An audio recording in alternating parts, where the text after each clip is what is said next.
ദിവ്യാത്മാക്കൾക്കെല്ലാം വിനീതമായ നമസ്കാരം.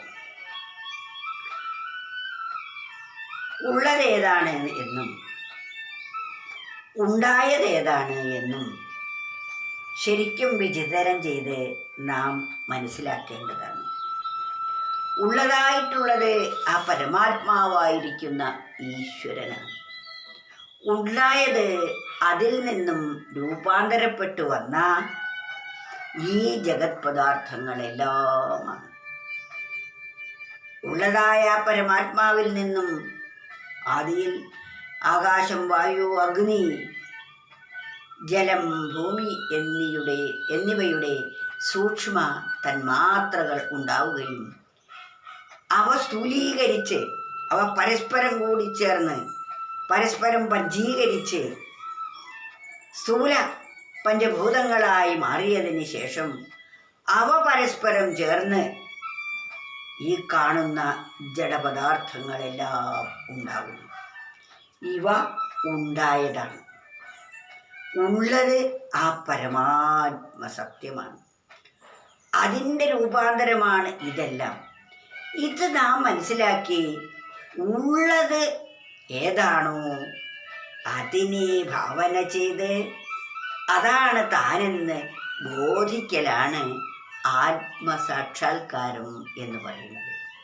അതിനാൽ നമുക്കാദ്യം ഉണ്ടാവേണ്ട ഒരു ഗുണമാണ് നിത്യമേത് അനിത്യമേത് എന്ന്. നിത്യമായിരിക്കുന്ന ഉള്ളതായ ആ പരമാത്മാവ്, അനിത്യമായിരിക്കുന്ന അതിൽ നിന്ന് ഉണ്ടായതായ ഈ ജഗത് പദാർത്ഥങ്ങൾ അല്പകാലം മാത്രമേ നിലനിൽക്കുകയുള്ളൂ. അവ ഉണ്ടാവുകയും കുറച്ചു കാലം നിലനിൽക്കുകയും പിന്നീട് സൂക്ഷ്മതലത്തിലേക്ക് തന്നെ ഉൾവലിയുകയും ചെയ്യുന്നവയാണ്. അതിനാൽ നാം കാണുന്നതും കണ്ടതും കേൾക്കുന്നതുമായ വസ്തുക്കളെല്ലാം സത്യമാണെന്ന് ഭ്രമിക്കുകയും ഇവയാണ് തനിക്ക് സുഖവും സുരക്ഷയും തരുന്നതെന്ന് ഭ്രമിച്ച് അവയുടെ സമ്പാദനത്തിന് വേണ്ടി ഈ ജീവിതകാലം മുഴുവൻ വിനിയോഗിക്കുന്നു. താൻ സമ്പാദിച്ചു വെച്ച വസ്തുതകൾ ഒന്നും തന്നെ തനിക്ക് സഹായകമല്ല എന്ന് അന്ത്യകാലത്താണ് ബോധ്യമാകുന്നത്. അങ്ങനെ നിരാശയും ദുഃഖവും നിറഞ്ഞ മനസ്സോടുകൂടി ഈ പഞ്ചഭൂത നിർമ്മിതമായ ശരീരത്തെ ഉപേക്ഷിക്കുന്നു. അതിനാണ് നാം മരണം എന്ന് പറയുന്നത്. അതിനാൽ ഇത് രണ്ടും വേർതിരിച്ചറിഞ്ഞ് നിത്യമായിരിക്കുന്ന പരമാത്മാവിലേക്ക് നമ്മുടെ മനസ്സിനെ ലയം പ്രാപിച്ചാൽ ഇന്ന് നമുക്ക് അനുഭവപ്പെടുന്ന ഒരു ഭയവും നമ്മെ ബാധിക്കുകയില്ല.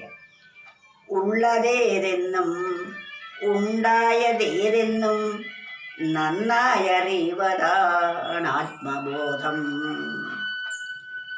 ദുഃഖനിവൃത്തിക്ക് നാം നേടേണ്ടത് ആത്മബോധമാണ്. ആ ബോധം ഇല്ലായ്മയാണ് നമുക്ക് മരണഭയത്തിന് കാരണമായിരിക്കുന്നത്. ഉള്ളതേതെന്നും ഉണ്ടായതേതെന്നും നന്നായറിവതാണ് ആത്മബോധം. ഉള്ളതേതാണ്? ഉള്ളതായിരിക്കുന്നത് ആ പരമാത്മാവാണ്. അതിനെയാണ് ഈശ്വരനെന്നും ഭഗവാനെന്നും പറയപ്പെടുന്നത്. ഉള്ളതേതെന്നും ഉണ്ടായതേതെന്നും ആ ഉള്ള വസ്തുവിൽ നിന്നാണ് ഉണ്ടായത്. അതായത് ഉള്ളതായ സമുദ്രത്തിൽ നിന്നും ഉണ്ടായതാണ് ഒരു തിര. ആ തിര കുറച്ചു സമയം നിലനിന്ന് അതിൽ തന്നെ ലയം പ്രാപിക്കുന്നു. അപ്രകാരമാണ് ഉള്ളതായതിൽ നിന്നും നാം ഉണ്ടായി ആ ഉള്ളതിൽ തന്നെ നിലനിൽക്കുകയും അവസാനം ആ ഉള്ളതിൽ തന്നെ ലയം പ്രാപിക്കുകയും ചെയ്യുന്നു. ഇത്രയേ ഉള്ളൂ. എങ്കിലും നാം ഈ സത്യാവസ്ഥ അറിയാത്തതിനാൽ ഉണ്ടായവയിൽ മനസ്സ് ഒട്ടിപ്പിടിക്കുകയും അവയാണ് തൻ്റെ സുഖത്തിൻ്റെ ഉറവിടമെന്നും തെറ്റിദ്ധരിച്ച് അതിൻ്റെ സമ്പാദനത്തിനായി ആയുഷ്കാലം മുഴുവൻ വിനിയോഗിക്കുകയും ചെയ്യുന്നു. ഇതൊന്നുമില്ലെങ്കിൽ തനിക്ക് നിലനിൽപ്പില്ല എന്നും ഭയവും പരിഭ്രമവും മാത്രം. ഇവയെല്ലാം വാരിക്കൂട്ടണം, എത്ര വാരിക്കൂട്ടിയാലും മനസ്സ് പോരാ പോരാ എന്ന് പറയുന്നു. അതിന് തൃഷ്ണ എന്നാണ് പറയുന്നത്. എത്ര കിട്ടിയാലും മതിയാകാത്ത മനോഭാവം. 10 കെട്ടുകിൽ 100 മതിയെന്നും ശതാമാകിൽ സഹസ്രം മതിയെന്നും 1000 പണം കയ്യിലുണ്ടാകുമ്പോൾ അയുധമാകിലോ ആശ്ചര്യമെന്നതും. അതിനവിടെ നിൽക്കുന്നില്ല, അതിനപ്പുറത്തേക്കും അത് പറന്നുകൊണ്ടേയിരിക്കുന്നു. ക്ഷീണിച്ചവശനായി ഒന്നും നേടാനാവാതെ ശരീരം ജീർണിച്ച് കണക്കുകൂട്ടലുകളെല്ലാം തെറ്റി താൻ നിരാശനും ദുഃഖിതനുമാകുന്ന ഒരു വാർദ്ധക്യമാണ് ഇന്ന് നമുക്ക് ഓരോ മനുഷ്യനെയും കാണാൻ കഴിയുന്നത്. എന്നാൽ ഉള്ളതേതാണ് എന്നും ഉണ്ടായതേതാണ് എന്നും ഉള്ള പരമസത്യം മനസ്സിലാക്കി ആ ഉള്ളതാണ് താനെന്ന് ബോധിച്ച് ഉണ്ടായതിലുള്ള ഭ്രമം ഇല്ലാതെയാക്കി പരമതത്വം ബോധിച്ച് ജീവിക്കുന്ന ഒരാൾക്ക് പരമാനന്ദമാണ്, സുരക്ഷയുമാണ്. അങ്ങനെയുള്ളവരെ രക്ഷിക്കാൻ ഈ ലോകത്തിൽ വേറെ ഒരാളുടെയും ആവശ്യമില്ല. അവർ സുരക്ഷിതരാണ്, അവർ രക്ഷിക്കപ്പെട്ടുകൊണ്ടേയിരിക്കുന്നു എന്നതാണ് പരമസത്യം. ആ ബോധം പരമസന്തുഷ്ടിക്കും പരിപൂർണതയ്ക്കും കാരണമായി ഭവിക്കുന്നു. ഇപ്രകാരം നമ്മുടെ ജീവിതത്തെ നാം വിനിയോഗിച്ചാൽ പരമമായ സന്തോഷത്തിൻ്റെ ഉടമയായിത്തീരും നമ്മൾ. അല്പകാലം കഴിച്ചുകൂട്ടാൻ മാത്രമാണ് നാം ഈ ലോകത്തിൽ വന്നിരിക്കുന്നത്. അതീ സത്യം ബോധിക്കാനാണ്.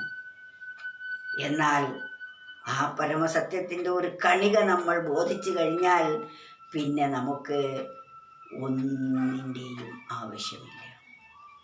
മനസ്സതോടുകൂടി ശമത്തെ പ്രാപിക്കുന്നു, അടക്കവും ഒതുക്കവുമാവുന്നു. പരമമായ സുഖത്തിൻ്റെ ഉറവിടമാണത്. അതാണ് നാം നേടേണ്ടത്. അത് നേടിയാൽ മാത്രമേ നമുക്ക് കൃതാർത്ഥത ഉണ്ടാവുകയുള്ളൂ. ആ കൃതാർത്ഥതയാണ് നമ്മുടെ ജീവിതത്തിൽ നാം നേടേണ്ടത്.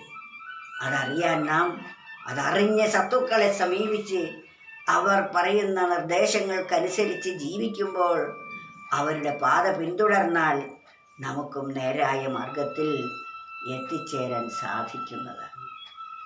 അതിനാൽ